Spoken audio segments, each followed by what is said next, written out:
श्रीमद् भागवत गीता जी के अमृत स्वरूप श्लोक संख्या 4, 5 और 6 का हम लोग रसास्वादन कर रहे थे। उसका शेष भाग आप लोग के सामने रख रहे हैं। हम लोग मिलजुल कर इसका रसास्वादन करने की कोशिश करें। यहाँ से आगे हम लोग शुरू करते हैं। अभिमन्यु कौन थे? जवाब में कहते हैं, अर्जुन ने भगवान श्री कृष्ण की बहन सुभद्रा से विवाह किया था। उन्हीं के गर्भ से अभिमन्यु उत्पन्न हुए थे। मत्स्य देश के राजा विराट की कन्या उत्तरा से इनका विवाह हुआ था। इन्होंने अपने पिता अर्जुन से और प्रद्युम्न से अस्त्र विद्या अस्त्र शिक्षा प्राप्त की थी। ये असाधारण वीर थे। महाभारत युद्ध में द्रोणाचार्य ने एक दिन चक्रव्यूह की ऐसी रचना की कि पांडव पक्ष के युधिष्ठिर, भीम, नकुल, सहदेव, विराट, द्रुपद, धृष्टद्युम्न आदि कोई भी वीर उसमें प्रवेश नहीं कर सके। जयद्रथ ने सबको परास्त कर दिया।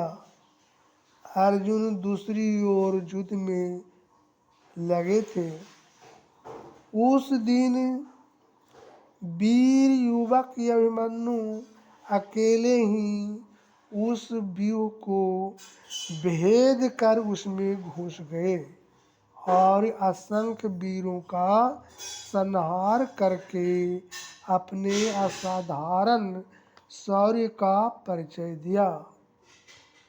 द्रोण, कृपाचार्य, कर्ण, अश्वत्थामा, बृहद्बल और कृतवर्मा इन 6 महारथियों ने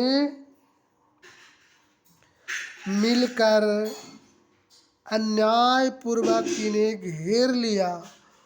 उस अवस्था में भी इन्होंने अकेले ही बहुत से वीरों का संहार किया।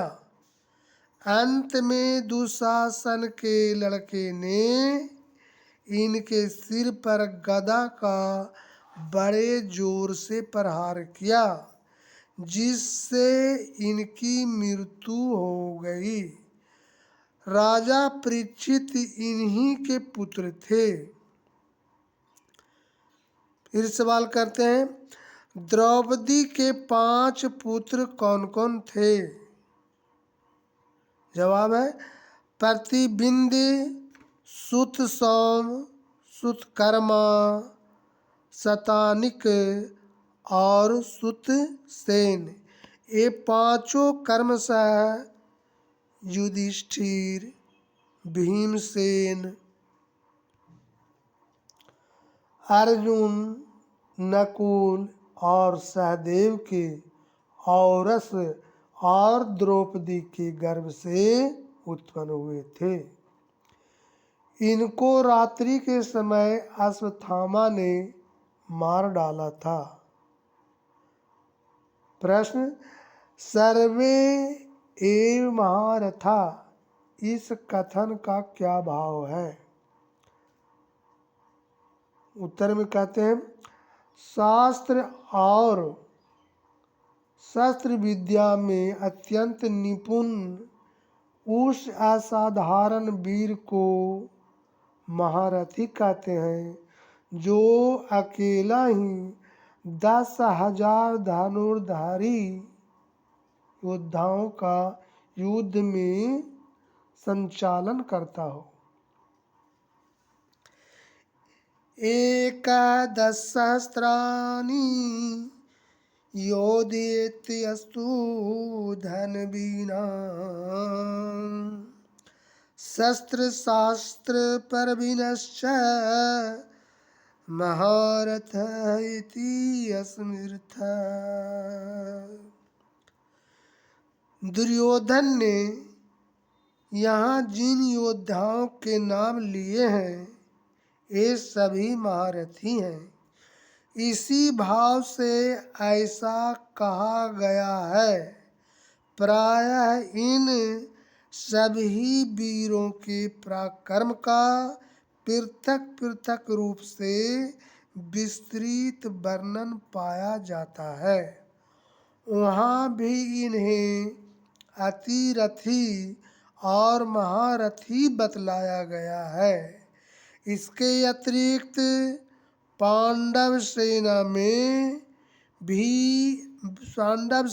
में और भी बहुत से महारथी थे, उनके भी नाम वहाँ बतलाए गए हैं। यहाँ सर्वे पद से दुर्योधन का कथन उन सब के लिए भी समझ लेना चाहिए। हम लोगों ने श्रीमद् भागवत गीता जी के अमृत स्वरूप श्लोक संख्या 4, 5 और 6 का विस्तृत रूप से अध्ययन या इसका रसास्वादन हम लोग कर चुके हैं। श्लोक संख्या का रसास्वादन हम लोग श्लोक संख्या जो अमृत स्वरूप है 7 का रसास्वादन हम लोग नेक्स्ट वीडियो में कब करेंगे। तब तक के लिए राधे राधे राधे राधे राधे राधे राधे राधे।